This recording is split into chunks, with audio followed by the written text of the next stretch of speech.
Salve María, queridos amigos, y bienvenidos una vez más a un nuevo programa, Vuelo de Águilas. Vamos a seguir volando para la conquista del cielo. Y una vez más tenemos aquí al padre Carlos Werner. Don Carlos, salve María y bienvenido otra vez. Salve María.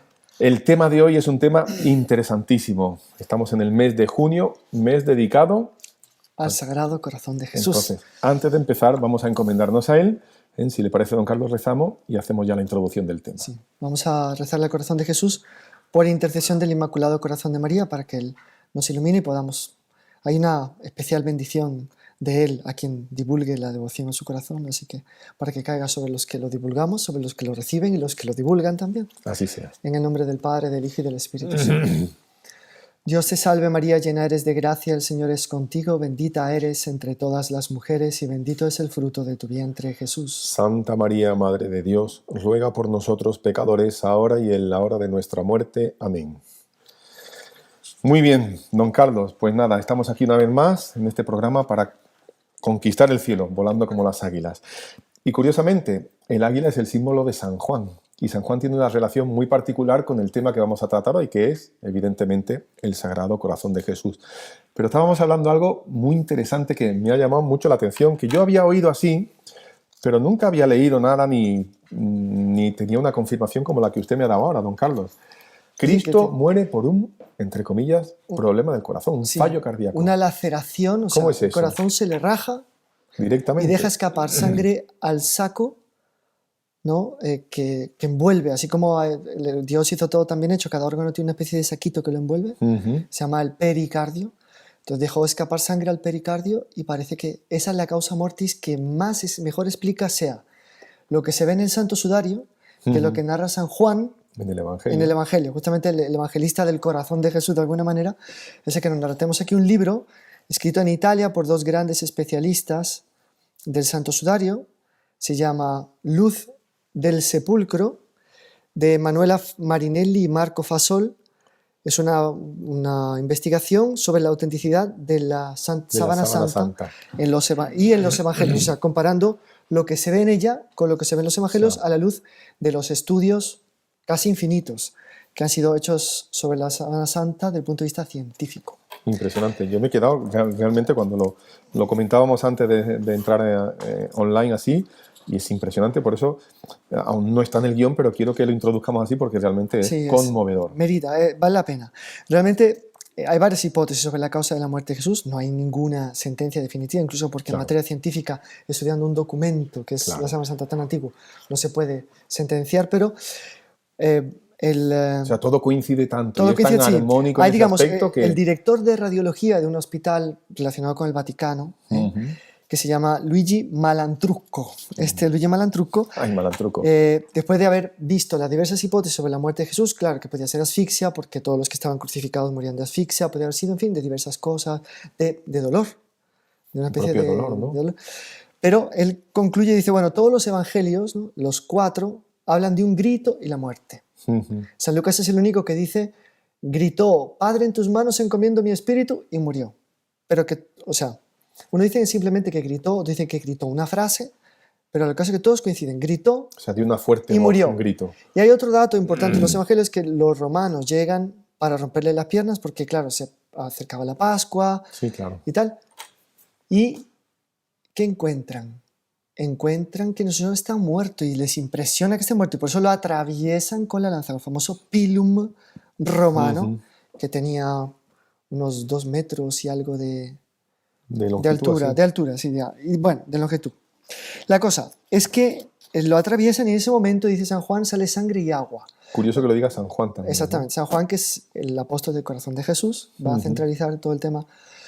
Y en la Sábana Santa se ve también una mancha en el costado derecho, donde hay la herida, justamente de 4 centímetros por 2, que era justo la anchura y la grosura del pilum romano, no sé cuánto, en el costado derecho, no sé entre cuáles vértebras, una herida que va dirigiéndose hacia el corazón claramente, y en esa herida pues hay una mancha de sangre completamente diferente, mucho más roja, mucho más compacta, mucho más...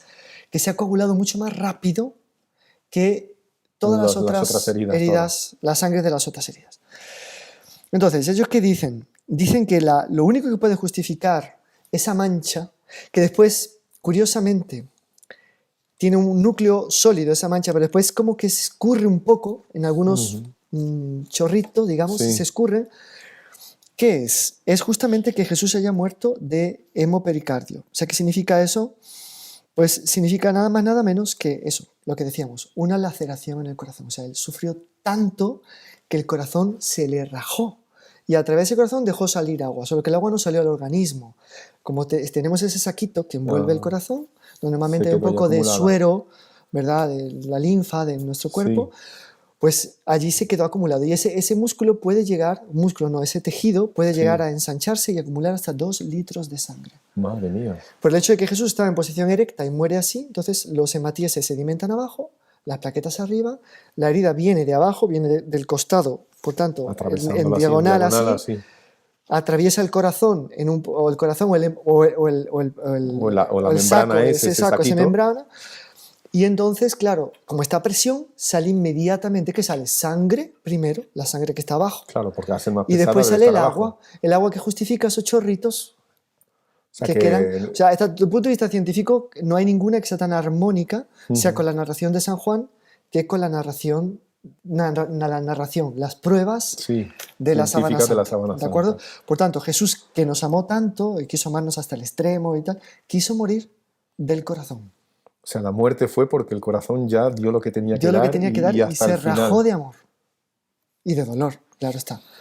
Y lo bonito también que decíamos, ¿no?, es que los milagros eucarísticos, la mayoría de los milagros eucarísticos, pues, la mayoría no, todos, que yo sepa, cuando se han hecho estudios sobre la carne que aparece a veces en la hostia, ¿no?, que se consagra y que en parte se transforma en carne, pues es siempre, variablemente, músculo de miocardio. Ha sido el último, creo que 2012, en Polonia, músculo de miocardio.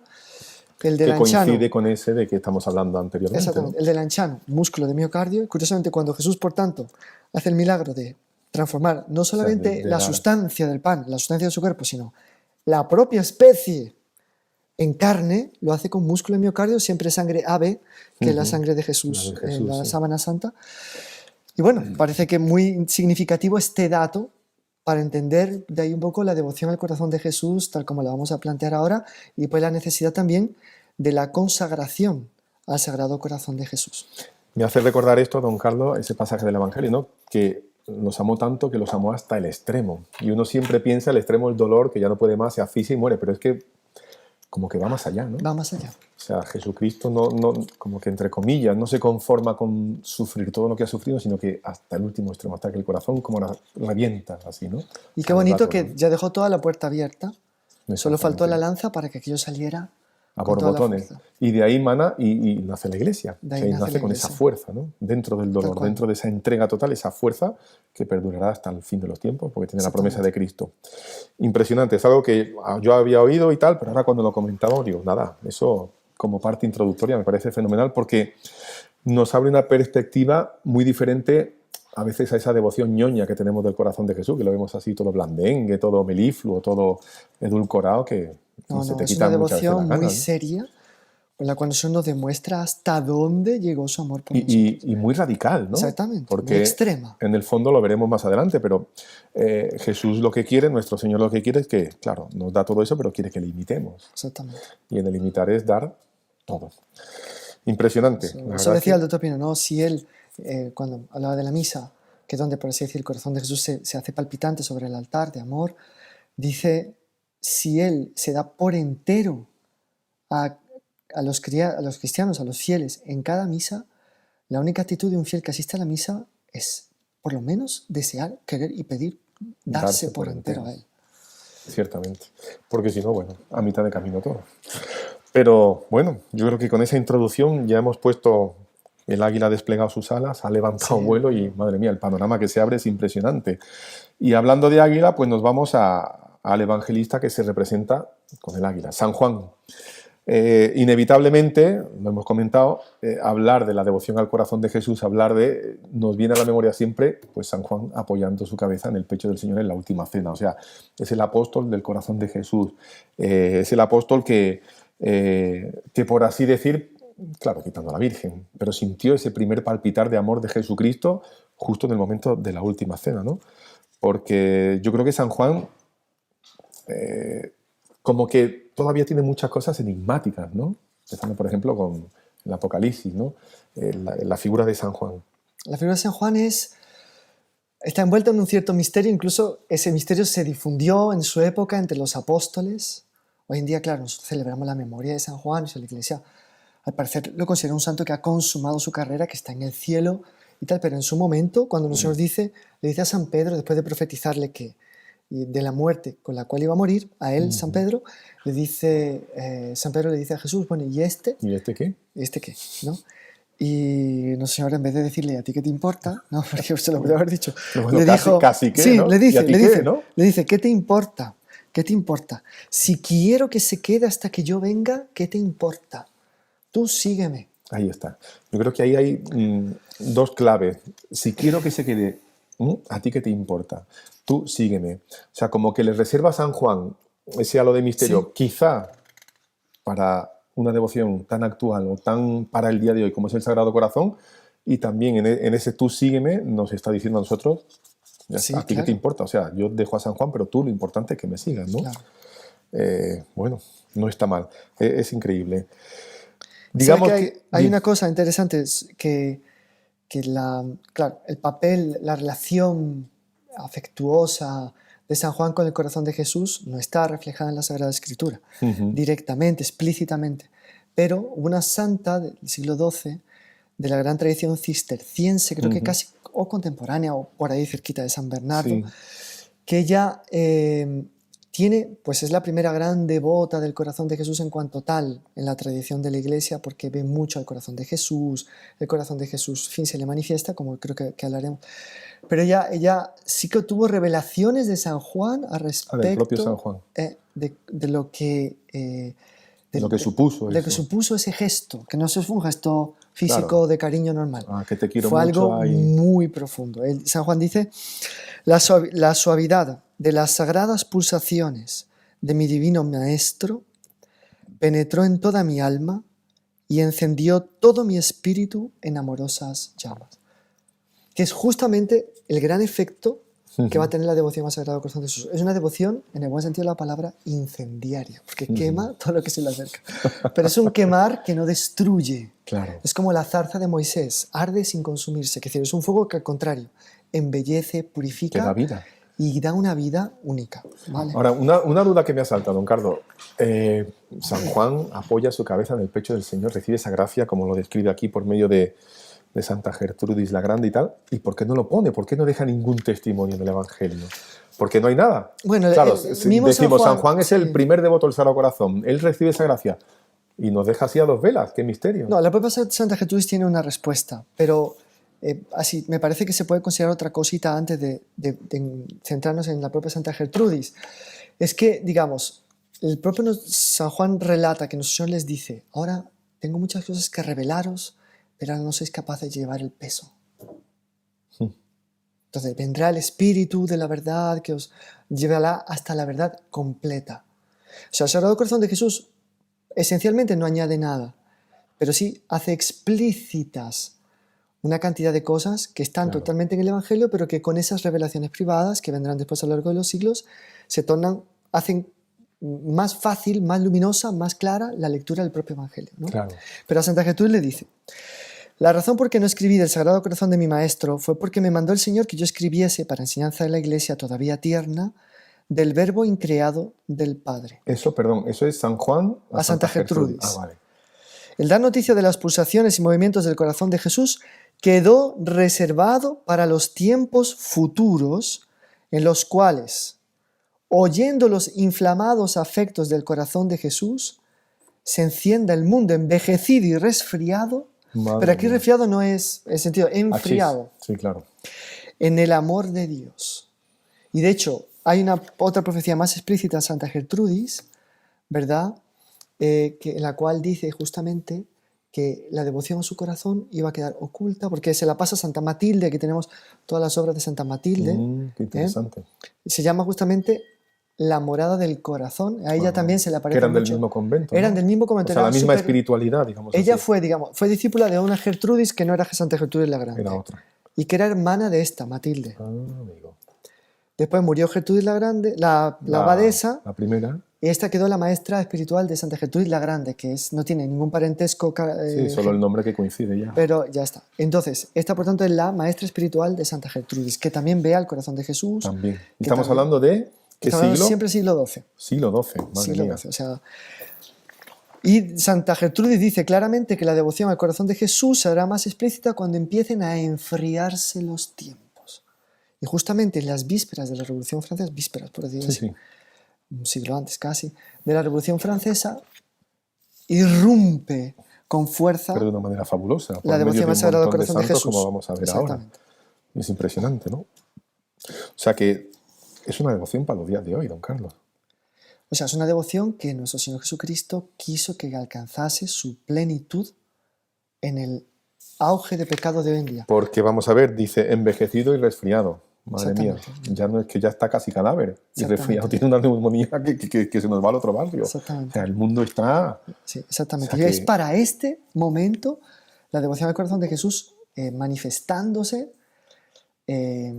con toda fuerza, con toda elevación, es la que va a levantar la humanidad moribunda o ya enterrada hace varios días y que huele mal como San Lázaro. Como San Lázaro, pero que resucitará, ¿verdad? Que sí.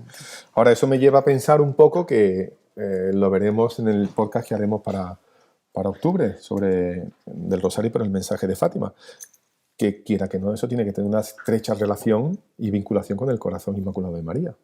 Pero bueno, eso lo dejamos ahí. Dejamos Vamos a centrarnos y lo dejamos ahí. Tiene toda la relación posible e imaginable. Porque digamos, ese San Juan Evangelista con esa revelación que le hace a Santa Gertrudis, en el fondo nos está diciendo que hay un nexo profundo entre uno y otro. O sea, es para el mundo. El mismo San Juan que recibe a la Virgen como madre en nombre de toda la Iglesia. Y bueno, y en la Escritura pues también se hace referencia no solo al corazón de Jesús, aprended de mí que soy manso y humilde de corazón y muchos otros pasajes evangélicos, sino al corazón de María. Conservaba todas estas cosas en su corazón, ¿vale? Por decir así, como que San Juan, como que, no sé, como que con eso de que y si este queda a ti, que como que está un poco como salvaguarda de esas devociones, ¿no? Sí, y curiosamente a varias místicas o místicos del corazón de Jesús, San Juan se les ha aparecido, les ha instruido, les ha revelado cosas, o sea... El propio San Juan. Exactamente. Al lado de la devoción al corazón de Jesús está la devoción a San Juan. Hubo una aparición en Polonia, en el siglo XIX, que aparece justamente el corazón de Jesús, la Virgen y San Juan, vestido de obispo al lado, con los brazos así, vestido de obispo. ¿Por qué? Pues se entiende, ¿no? Porque sí, claro. Son los dos personajes más relacionados, la Virgen y San Juan, al misterio del corazón de Jesús. Impresionante. Don Carlos, la devoción al Sagrado Corazón, todo el mundo habla. Básicamente, para alguien que no tiene idea, ¿qué es? ¿Cómo la podríamos resumir? Y después la desarrollamos. Vale, el corazón de Jesús pues significa, desde el punto de vista de la Escritura, más que los sentimientos humanos como las pasiones, que hay pasiones muy nobles, la pasión de la misericordia, la pasión del amor, significa la sabiduría de Dios, pero es una sabiduría que no es un conocimiento enciclopédico. Es un conocimiento lleno de amor, que es la que va después conmover las entrañas. O sea, el corazón es el escrinio, el cofre de oro en el cual está toda la sabiduría de Dios, ¿no? Por eso en una de las jaculatorias del corazón de Jesús, en el cual están todos los tesoros de la sabiduría y de la ciencia, ¿no? Pero no es una sabiduría, una ciencia teórica, es una sabiduría, una ciencia de amor. Por tanto, amorosa a más no poder. Por eso sabiduría, que saborea lo que conoce, le da valor y lo que daba. Y eso tiene una repercusión, por así decir, en las entrañas de Dios, que son más bien donde están justamente los sentimientos maternos casi de Dios. ¿De acuerdo? Por tanto, el corazón es, como decía Pío VI, ¿no? El infinito amor y la generosa bondad de nuestro divino Redentor, ¿no? El infinito amor y la generosa bondad. O sea, la esencia pura de Dios, ¿verdad que sí? Exactamente. Y un símbolo, el corazón es un símbolo, ¿verdad que sí? Claro que sí, o sea... Siempre, I love you, esas cosas ñoñas que se ponen por ahí, ¿no? Sí, infelizmente pues se ha banalizado enormemente el significado del corazón. Muchas veces hoy en día la palabra amor, corazón, ¿no? Se han banalizado pero mucho. Que es un símbolo con mucha reciedumbre, así, ¿no? Muy importante porque como que condensa en sí todo el amor que Jesucristo tuvo por nosotros. Y a la luz de lo que comentábamos de la lanza, se entiende como esa laceración en el corazón que deja escapar la sangre, es símbolo de ese deseo de comunicarnos, dar la vida. Cuando dice el Evangelio de San Juan, vengo a daros la vida y la vida abundante, es de su propio corazón.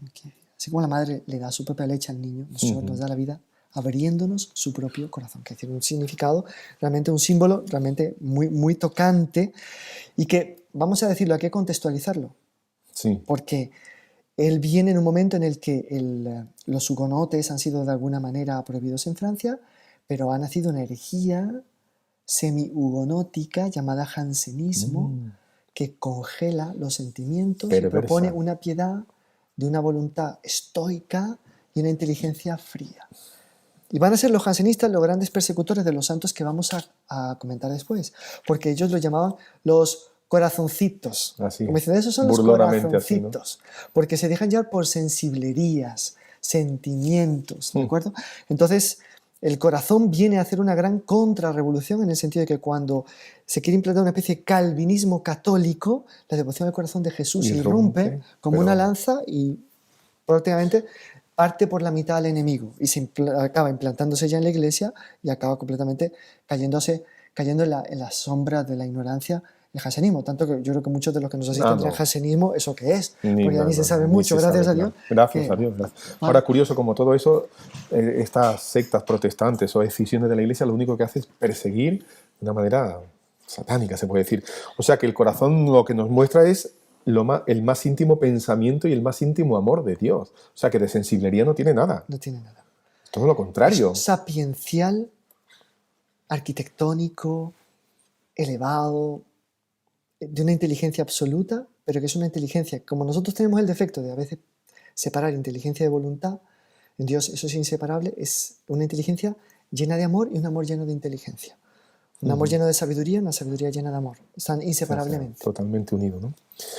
Por lo tanto, reparar el corazón de Jesús es reparar las ofensas al propio Dios, y amar el corazón de Jesús es amar al propio Dios en su más pura esencia.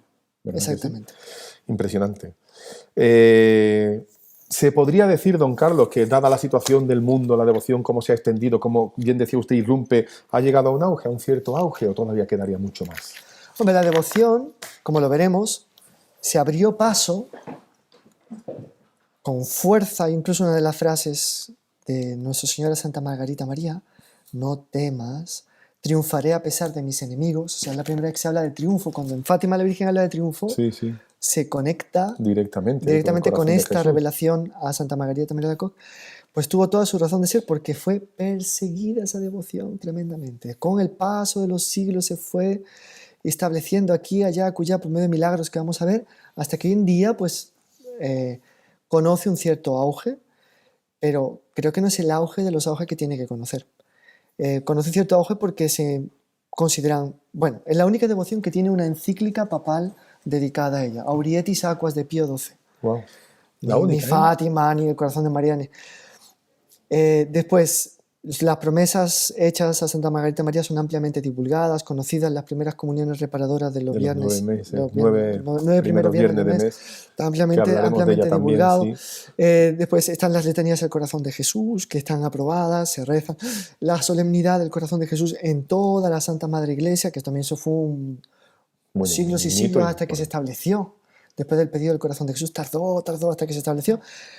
Pero yo diría que en la actual deformación de las cosas, en que la gente ya, mismo en algunos ambientes eclesiales, no ve mucho un reflejo de todo lo que sería esa majestad envuelta en suavidad y misericordia del Sagrado Corazón de Jesús, sino que ya se ve a Jesús distorsionado por la misma distorsión con que el mundo ha influenciado a la Iglesia. Claro.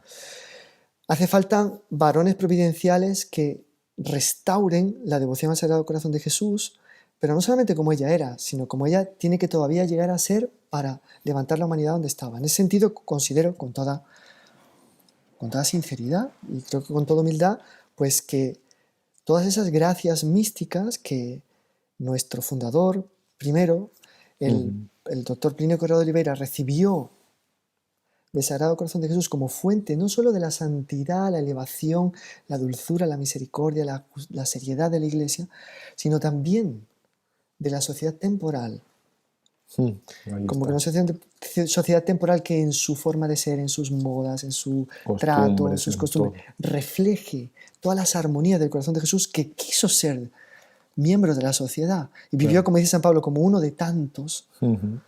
Entonces, todo eso me parece que hace presagiar que la devoción al corazón de Jesús va a tener desdoblamientos, explicitaciones, maravillas que hasta ahora no hemos tenido. No hemos tenido. Porque claro, la devoción empieza en la Edad Media, lo hemos visto, con Santa Gertrudis y tal. Después San Bernardo, hemos hablado. El corazón indirectamente se refiere a todos los sentimientos del alma de Jesús, ¿vale? Es también la sede de todas las virtudes. Santa Gertrudis, que nos habla usted de que es de la... Pero curiosamente, algo que me llama la atención cuando leía sobre Santa Gertrudis es que no acentúa tanto la dimensión de sufrimiento de la pasión, que fue muchísima, bueno, la pasión, ¿verdad?, sino más bien la eficacia redentora. Exactamente. O sea, hay un hecho característico, que el que más se conoce de la devoción al corazón de Jesús de Santa Gertrudis, que es que ya está cantando en el oficio, en el coro, y está luchando contra el cansancio y la distracción, ¿vale? Y dice, ay Dios mío, ¿cómo puedo rezar yo bien si no tengo fuerza? Entonces se le aparece nuestro Señor con el corazón en la mano. Madre mía. Un reclamo más explícito, imposible. Y le dice, Gertrudis, cuando tú no puedas, pídemelo a mí, que yo lo haré en ti y por ti y ante el Padre Eterno. Si tú no tienes fuerzas para darle toda la gloria que es necesario, se la daré yo en tu lugar. Es como un gran cantor que tiene posibilidad de cantar muchísimo y que ve que hay alguien que no consigue cantar ese día porque está constipado, está enfermo. Si no está deseando ese cantor, que le pidan a él que cante y él cantará encantado en lugar del otro. Claro. Para que aplaudan. O sea, casi que Jesús dice, yo lo hago para que te aplaudan a ti. Sí, o sea, sí. Me pongo en tu situación. Me pongo en tu situación, en tu lugar, para que... Entonces, ese hecho caracteriza lo que se llama la doctrina de la supletio. Jesús suplanta. No suplanta en el sentido protestante de que no adelante que nosotros hagamos nada, tiene que hacerlo todo Dios, ya estamos predestinados. No. En que hasta donde el hombre llega, ha de llegar, pero hasta donde llegue y no pueda más, si le pide a Él. Él como que lo hace por ellos. Tal es la comunión y la unión que hay entre nosotros y Él por el misterio del cuerpo místico de la Iglesia.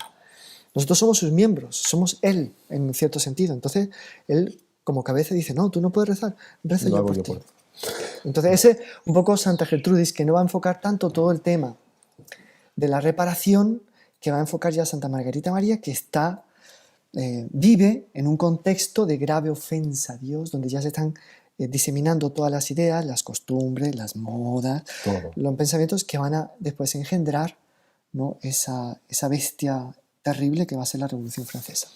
Don Carlos, me da 30 segundos que quiero anunciarles aquí a todos los que nos ven. No se me vayan, volvemos enseguida porque este águila está volando alto, ¿eh? Nos vemos ahora. Soy el Padre Manuel Rodríguez de los Heraldos del Evangelio y le vengo a hacer una invitación muy especial. Un curso para descubrir la verdadera devoción a Nuestra Señora y poder consagrarse a ella. Es enteramente gratuito, online, y lo único que tiene que hacer para participar es hacer clic. Tal vez Nuestra Señora le está queriendo hacer un regalo venido del cielo. Tal vez le quiere regalar su propio corazón. No deje de hacer clic para participar.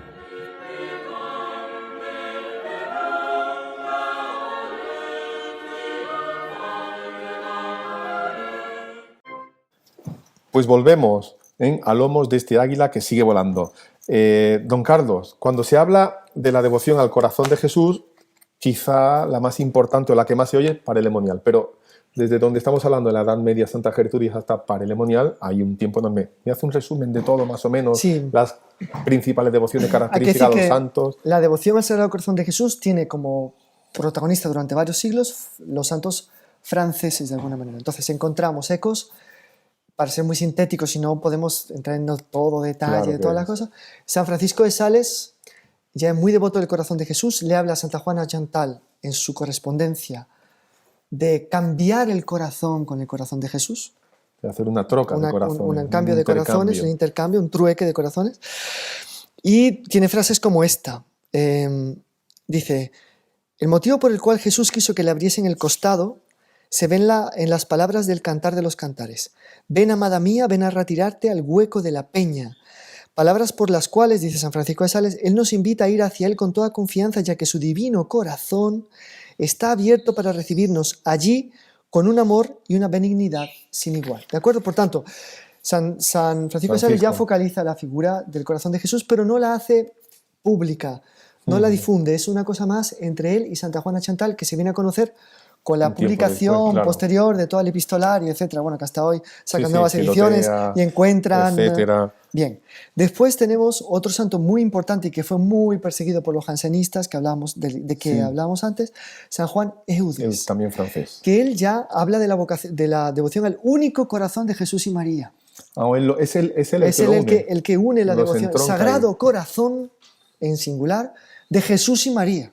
Así lo dice en singular. Exactamente. Y él también habla del cambio de corazones.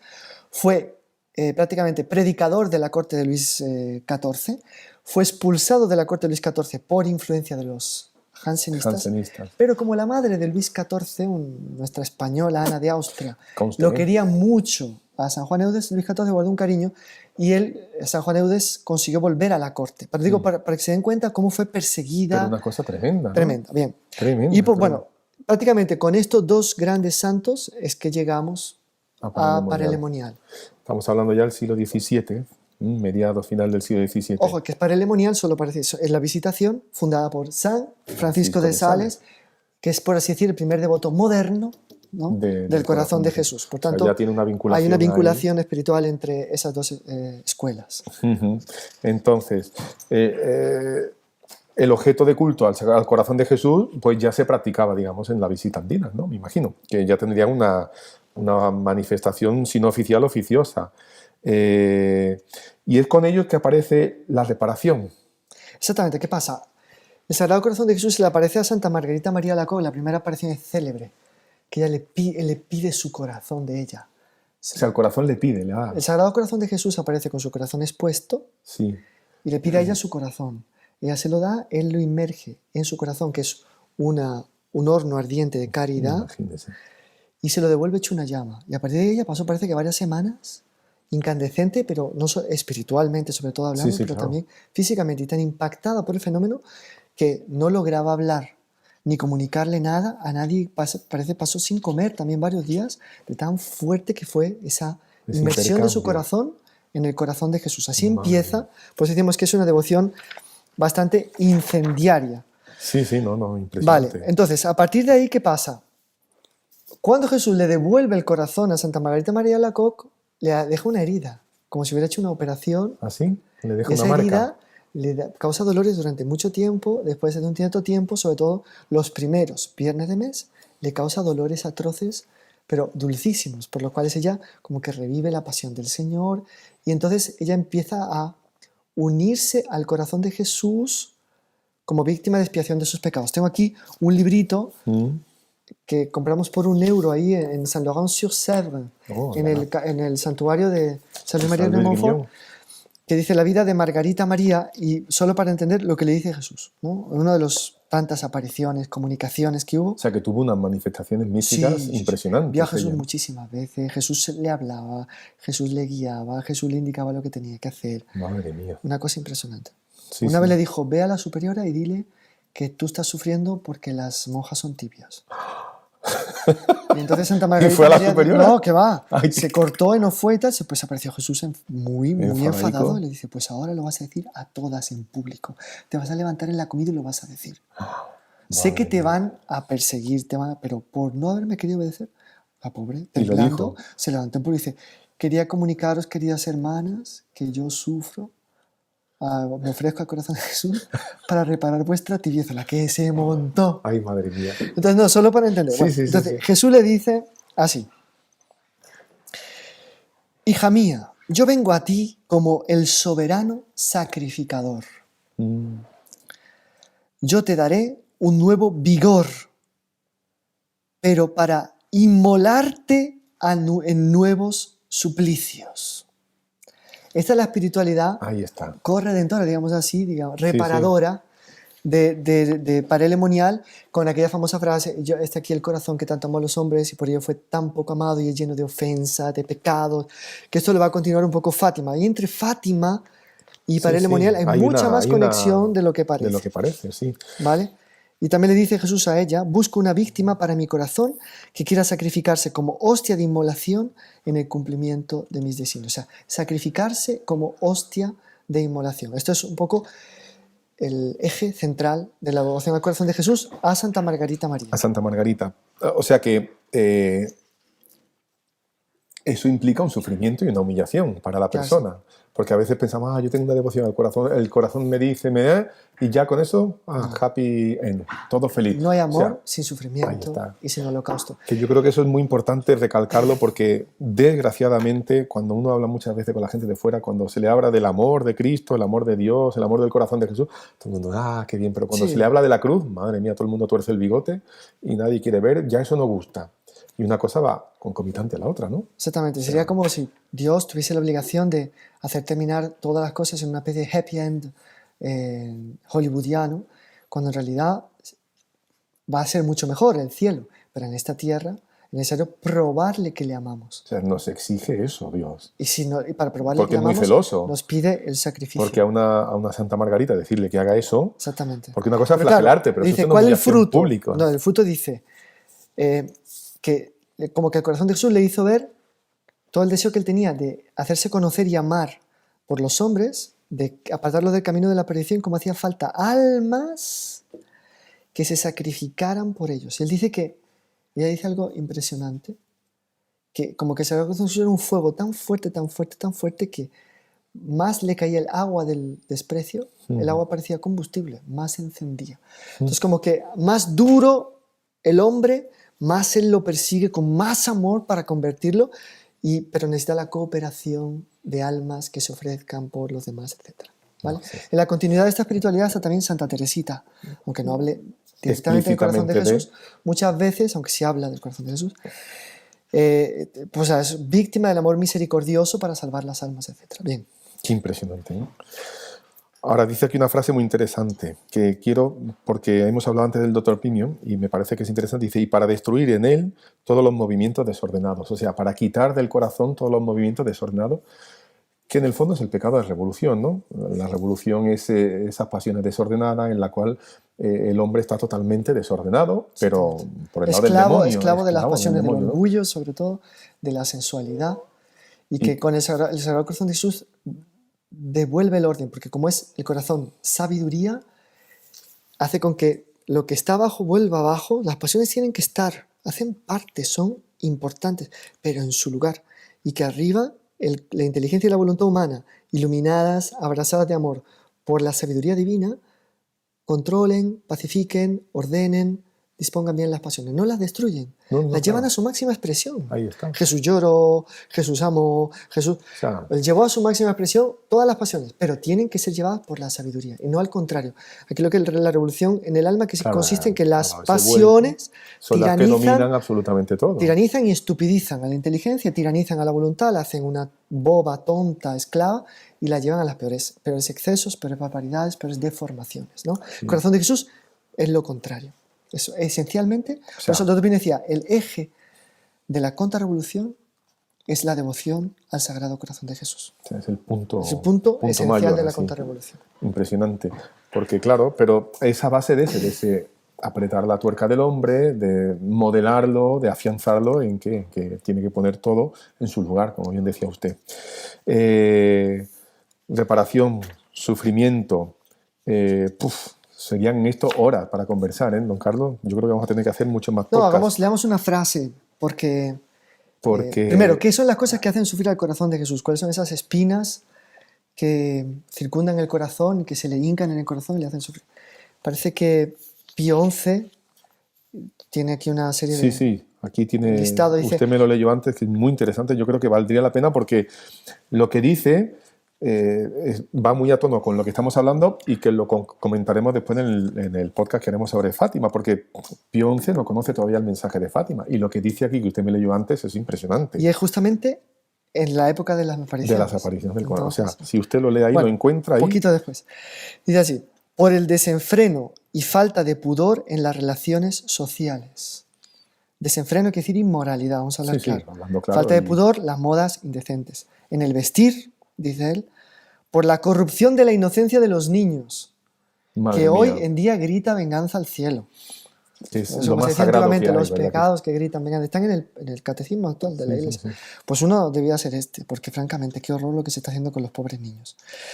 Por las blasfemias, por las burlas de las que son objeto el Papa y los sacerdotes, por la profanación de la Eucaristía y por la resistencia que los pueblos ofrecen a la Iglesia. Ese es el mundo de hoy.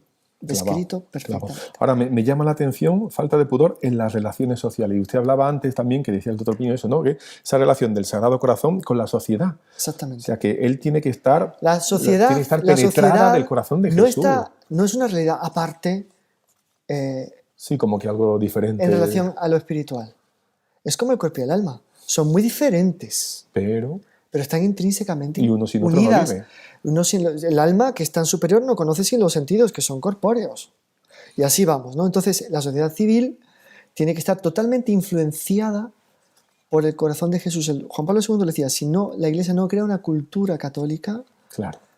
ella está en riesgo de extinción, no será extinta jamás, Sí, puede morir, tiene la promesa y porque tal. tiene la pero- promesa, pero o sea, solo la cultura cristiana, solo una sociedad empapada, iluminada por el Espíritu del corazón de Jesús, es que puede empapada en llegar- su sangre, es que puede crear las condiciones atmosféricas Sí, sí, para que los frutos de la Iglesia sobrenaturales crezcan y se desarrollen. No hay otra solución. Entonces, Pío XI nos declara, nos dice, nos enseña, bueno, en fin, con todo lo que sabemos, lo que son las espinas, pero hay promesas del corazón de Jesús contra todo eso. Exactamente. O sea, la devoción al corazón de Jesús, de reparación, o sea, que las almas se tomen a pecho, dar su vida, primero cumpliendo los 10 mandamientos, porque no sirve de nada hacer penitencia, Para nada. ¿no? Y después no cumplir los mandamientos. Pero bueno, Nada. o sea, como decíamos, ¿no? Hace unos tiempos, la gran penitencia, ¿cuál es? Cumplir los 10 mandamientos de la ley de Dios, ¿no? Eso es lo que decía la Virgen a Lucía, que cumpla los 10 mandamientos. Claro, que la gente... Pero bueno, rezando, ofreciendo los sufrimientos, las dificultades de la vida para reparar el corazón de Jesús, entonces es como una fuerza que contrarresta los pecados que ofenden al corazón de Jesús. Son dos campos de batalla y hay tremendo. una pugna muy fuerte. Cuanto más los devotos del corazón de Jesús reparen, más están echando hacia atrás el enemigo hasta que le conquisten todo el campo y sea el triunfo del corazón de Jesús. Triunfaré a pesar de mis enemigos. ¿Vale? Hay una cosa que me he olvidado decir, pero que me parece muy importante, es que la devoción al corazón de Jesús fue perseguida ya en su época de Santa Margarita de Marlaco bastante. También ella. Y el que más persiguió en su época fue el general de los jesuitas, que removió a todos los curas que habían apoyado a Santa Margarita María. No le puedo Quitó a San Claudio de la Colombier de confesor, Que otro era que había jesuita, hecho claro. toda una obra, porque el corazón de Jesús dijo, quiero que los jesuitas sean los portabanderas de esta devoción. Madre mía. Y el superior propósito general el propósito no le gustó nada y removió a todos los curas que estaban con aquel. Desde Roma, porque el provincial francés algo toleraba, digamos, dejaba, pero desde Roma llegó la orden y los dispersó a todos. O sea, fue muy perseguido incluso dentro de la iglesia. ¿Vale? Bueno, señal de que... Será que era verdadera. Que Ya.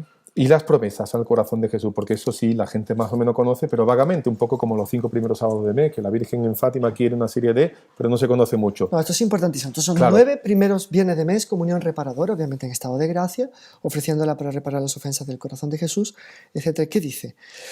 Yo te prometo en la excesiva misericordia de mi corazón que su amor omnipotente concederá a todos aquellos que comulguen 9 primeros viernes de mes seguidos la gracia de la penitencia final. Nada más, nada más. Se salvan. No morirán en desgracia mía ni sin recibir mis sacramentos. Mi corazón divino será su refugio en aquel último momento. Que mejor que ir al juicio dentro del corazón de Jesús. Curioso, porque me recuerda mucho a Sor Lucía también, ¿no? Sí. ¿Y tú tienes miedo? Mi inmaculado corazón será tu refugio. Bueno, las 12 promesas. Después las pondremos ahí a ver si hay en La primera, no la les pone. daré todas las gracias necesarias para su estado de vida. O sea, para que cada uno sea bueno. O sea, en su estado de vida. Claro, si está casado. tiene Casado, familia, soltero o monja, como se decía antes. Le daré paz a sus familias. Consolaré en todas sus penas. Seré refugio durante la vida y sobre todo a la hora de la muerte. Derramaré abundantes bendiciones en todas sus empresas. Los pecadores encontrarán en mi corazón un océano de misericordia. Las almas tibias se volverán fervorosas. Quizá esa sea la más difícil, porque sacará un tibio de... Sí, las fervorosas serán rápidos progresos en la perfección. Bendeciré las casas donde mi imagen sea expuesta y venerada. Hay un rito de intronización de la imagen del corazón de Jesús, vale la pena. Sí, yo les aconsejo vehementemente que le pidan a cualquier sacerdote, si no, don Carlos está dispuesto a ir a media España, vamos, a España entera. Otorgaré a aquellos que se ocupan de la salvación de las almas el don de mover los corazones más endurecidos. Grabaré para siempre en mi corazón los nombres de aquellos que propaguen esta devoción. Oh, mire esto. Grabaré para siempre en mi corazón los nombres de aquellos que propaguen esta devoción. El suyo y el mío, con todo respeto. Madre mía, porque sí, que claro. así sea, Dios quiera que sí. Yo te prometo, en la excesiva misericordia de mi corazón, bueno, eso ya la leímos la primera. Pero mire, la 10 es muy interesante. Otorgaré a aquellos que se ocupan de la salvación de las almas, no, ¿cómo era? El don de mover los corazones más endurecidos. ¿Cuántas veces, verdad, don Carlos, usted como sacerdote, ay que mi hijo, ay que mi hija, ¿qué puedo hacer? La devoción al corazón de Jesús, sin ninguna duda. Pero ya, a la que vez antes ya. o después el milagro se dará. Que mira que de milagros, de conversiones, hemos visto que no nos cansamos de ver. Impresionante. Bendito sea Dios. O sea, es una promesa, son 12 promesas que son fabulosas, a cada cual mejor que la otra. Exactamente. Pero bueno, volvemos a la historia. Santa Margarita María Alacoque, el Rey Sol, Francia, le dice que consagre... ¿Qué pasó? Esto, bueno, Santa Margarita María vive en el tiempo, contar, los tiempos iba a decir del pontificado, del reinado de Luis XIV, el Rey Sol, nombre que tiene extremos... en su vida extremos tremendos, de admirables y de execrables, digamos así. Y él, digamos, tuvo un reino muy largo, su reino pues de varias décadas, por 50 años o más todavía. Wow. Es una cosa larguísima el reino de Luis XIV. Desde los 15 años que le dieron la mayoría de edad hasta los 70 y tantos que creo que murió. No tengo ahora los datos en la memoria. Pero bueno, está en ese momento en que se aparece 1689, Luis XIV está empezando a convertirse de su vida disoluta. Porque ha descubierto que la principal de sus amantes, la Montespan famosa esa, para conquistarlo a él había hecho brujería. Y esto es profundamente histórico. Es decir, historiadores muy serios, franceses actuales, han sacado, porque tuvo una investigación de la policía francesa sobre lo que se llamó el affaire de poudre, el caso de los polvos, que existían polvos de veneno y polvos de amor. Entonces esta resulta que llegó a hacer misas negras en la cama de Luis XIV. Madre mía. Le dio polvitos de amor y le dio veneno a todas las contrincantes que aparecían. Se aparecía una un poco más joven, más mona, que no sé cuánto. De aquí a poco, unos estertores, unas cosas, pum, moría. Qué raro. Madre mía. Y bueno, Luis XIV la destierra de la corte a esta mujer. Y había tenido 7 hijos con ella. Madre mía. Tardó, y a partir de ahí queda en estado de shock y empieza un proceso lento de conversión. Que digamos, lo lleva a una cierta reconciliación con la Iglesia, las leyes galicanas, o sea, de independencia de la Iglesia francesa en relación a Francia, empiezan a suavizarse hasta que al final Después San Juan Eudos es reintegrado en la corte, y en fin, una serie de factores, lo que hablamos antes. Bueno, y entonces que el Sagrado Corazón de Jesús, viendo esa coyuntura, le pide a ella que le transmita al rey que quiere que grabe su corazón en su escudo, en su bandera. En la época no había escudo como se conoce hoy en día, pero en la bandera de Francia, en fin, en todo, en sus estandartes y tal, porque él quería darle la victoria sobre todos los enemigos de la Iglesia. O sea, quería hacer de Luis XIV el portabandera, el paladín de la Iglesia. De la cruzada. ¿Qué pasaba en la época? Pues que los turcos estaban invadiendo Viena, que varias cosas así, que hacía falta un poco de limpieza, todavía había un poquito de piratería en el Mediterráneo, pero sobre todo el protestantismo se estaba esparciendo por toda Europa y tal. Luis XIV, si se hubiera liado al corazón de Jesús y en vez de ponerse él en el centro como Rey Sol, lo hubiera puesto a él, hubiera sido mucho más glorioso que lo es hoy en día. Exactamente. Y sobre todo hubiera sido, digamos, santo, un gran santo. Un gran... vuelco en la historia. ¿Qué pasó con esto? A ver, en este libro, que es de Claude Mouton, se llama Ils regarderont vers celui qu'ils ont transpercé, o sea, mirarán hacia aquel que han traspasado, cuenta que en realidad no sabemos si le llegaron o no a Luis XIV las revelaciones de Santa, porque esto fue a través... Santa Margarita María tenía una antigua superiora que estaba en otro convento que se confesaba con el jesuita que confesaba a Luis XIV. Entonces ella le mandó sus revelaciones a esta monja. Para que se lo contara. Esta monja no se sabe si le contó o no a su confesor, parece que sí, por las cartas de Santa Margarita María, porque las de la monja están perdidas. Y no se sabe si el confesor llevó o no a Luis XIV. Evidentemente, jesuita no iba a llevarle eso sin consultar a los superiores. Ah, claro. Y si los superiores estaban persiguiendo o iban después a perseguir la devoción, me dice, tú estás loco que le vas a llevar lo que una monjita le escribe al rey de Francia. Lo que faltaba. Entonces, existe la hipótesis de que Luis XIV no haya venido a saberlo. Pero existe otros historiadores que dicen, bueno, que también es plausible que sí haya venido a saberlo, pero que a final de cuentas lo haya de alguna manera ignorado. ¿Vale? Entonces queda ese suspense en la sombra de una duda de si Luis XIV. El caso es que por estas o aquellas circunstancias, Luis XIV, no sabiendo o haciendo caso omiso, no hizo nada por establecer la devoción al corazón de Jesús. Pero en el reino de Luis XV, eso lo cuenta aquí también, en el reino de Luis XV tenemos que ya se sabía mucho más de la devoción, ya estaba mucho más esparcida, y hubo la esposa de Luis XV que tuvo que sufrir horrores porque Luis XV la traicionó de todas las maneras posibles e imaginables, pero ella se mantuvo firme, fiel ahí hasta el final, que se llama María Leczinska. Ella sí quiso divulgar la devoción al corazón de Jesús. Su hijo, el Delfín, era súper devoto, casto, fiel a la esposa, pero murió joven. El hijo del Delfín murió también. Quedaron solo 2 bisnietos, que eran Luis XVI, el mayor de Luis XVI y Luis XVI, que acabó siendo el sucesor. Que no consagra el corazón de Jesús a Francia porque está muy con la cabeza poblada de ideas de las luces, de las enciclopedias y hasta que está preso en la torre del templo, un poquito tarde. Claro. Pero bueno, la consagró. A trasmano. ¿Vale? Impresionante. Esto un poco el corazón de Jesús tuvo, con lo que decíamos del doctor Plinio, tuvo el deseo de penetrar en la sociedad civil y de sacralizar el orden temporal. Claro. Un poco la devoción del doctor Plinio, de la sacralización del orden temporal, o sea, de santificar la sociedad civil, no haciéndolo un convento, sino que en su propio ámbito y estado refulja con las cualidades y las virtudes del corazón de Jesús, está en radice en el intento del corazón de Jesús de llegar hasta Luis XIV y ser glorificado por ese rey que tenía tanto prestigio en Europa, y por tanto que la devoción, claro. si Luis XIV hubiera abrazado la devoción al corazón de Jesús, la solemnidad del corazón de Jesús se implantaba en vida de Luis XIV. Sí, claro. Y todos los reyes del mundo hubieran puesto el corazón de Jesús. Y la influencia del Sagrado Corazón en la sociedad sería... ¿Qué pasó? En Francia, tristemente, pues solo los bandeanos que se levantan contra la convención, que son los revolucionarios, para hablarnos claro, y que resisten hasta la muerte, habiendo obtenido muchísimas victorias, siendo campesinos sin formación militar ni nada. Vamos. Pues ellos todos tienen el corazón de Jesús grabado en la carapelilla esa que se ponían ahí, ¿no? Interesante, ¿no? Me hace recordar eso que usted decía, ¿no? de esa unión del Sagrado Corazón de Jesús con la sociedad.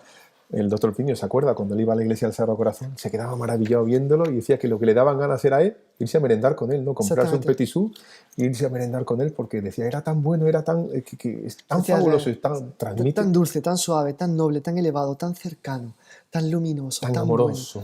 Bueno. Produce un efecto de tanta paz, tanta elevación en el alma, decía, es extraordinario. Llegó a decir, Nuestra Señora le hace sombra. Cuando era chiquitín. Después, era pequeñajo. Después recibió una gracia fulminante con la Virgen y se convirtió. Pero bueno, en todo caso, la devoción al corazón de Jesús del doctor Plinio es muy, muy interesante también. Se puede hacer un podcast solo sobre ella. Sí, que no sería interesante porque, don Carlos, el tiempo vuela. Madre mía, tempus fugit. El águila vuela demasiado rápido, va a una velocidad vertiginosa. Y se nos queda mucho en el tintero. Sí, mucho, en mi guión tengo yo 14 páginas, hemos hecho 7,5. Don Carlos, ¿qué hacemos? Madre mía. Posponemos y dejamos una parte para lo que sigue, porque ahora viene una parte que es, a mi modo de ver, fabuloso, que es el Beato Bernardo de Hoyos, español, que ahí se trasciende la frontera de Francia para España y para la Iglesia al mundo entero, Sor Madalena de Remusat, también, de Marsella, que también es fabuloso, en fin, y después, Sor Josefa Menéndez. Yo creo que es así, va superándose en todo. A medida que los hombres se hacen más duros, Jesús se muestra más misericordioso, más bondadoso, con más deseo de conquistarlos, más deseo de arrebatarlos al infierno, una cosa realmente tremenda. Entonces, ¿qué le parece, don Carlos? Porque vista la circunstancia, ¿qué le Pues, parece si paramos aquí sí. y hacemos un 2.1, ¿no? Segunda parte. Yo creo que es mejor, porque lo merece la pena. El si Sagrado Corazón de ahora, Jesús, no. Nos vamos a quedar a medio camino y, como dice aquí, ni chicha ni limonada. Nos vamos a quedar podemos sin hacer otro todavía para el Día del Corazón de Jesús. Claro. Y todavía dentro del mes del Corazón de Jesús. Y hacer esa segunda parte lo vamos a intentar con todo ahínco. Sí. Porque realmente es un tema apasionante, es un tema que bueno, es fundamental para el mundo de hoy, para el mundo resfriado en el que vivimos, y que de verdad la solución o la buscamos en el Sagrado Corazón de Jesús y en el Inmaculado Corazón de María, o no hay solución. No. Bueno, a la redundancia. No. Y ahí está, esa efusión de amor. Digamos, que reflexionemos sobre esto, ¿no? Cómo las almas, así como existe la consagración a Jesús por medio de María, de San Luis María de Montfort, existe también la consagración al corazón de Jesús, como decíamos al principio, ¿no? por medio del corazón de María. O sea, consagración al Sagrado Corazón de Jesús por medio del Inmaculado Corazón de María.